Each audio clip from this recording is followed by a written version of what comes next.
How to fix Snapchat pin conversation not working. Hello everybody, welcome back to the channel. Today I'll guide you on how you can fix Snapchat pin conversation option not working.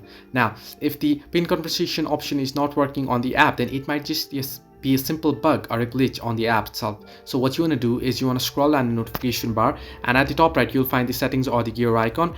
Tap on it. Either what you can do is, else ways, you can simply head into settings. Once there, you want to scroll down below and you want to find the option apps. Once on apps, you can either scroll down and search in for Snapchat. In my case, I'll search it from the search bar here. Simply type in Snapchat and it should pop up.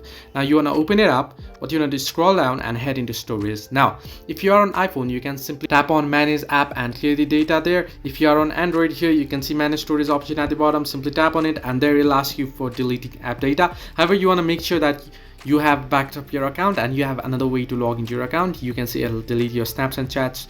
It won't delete from the app, but your account will get removed from the app. So what you want to do is, once you delete it, you want to go ahead and you want to check in for the update on the Play Store and head into Play Store and search in for Snapchat. If the update is available, you want to update it, and once you do so, you want to open it up and log into your account and it will be fixed. So this way you can fix Snapchat pin conversation not working. Hope this helped you. Do like and subscribe, and not forget to leave a comment down below if you have any further issues.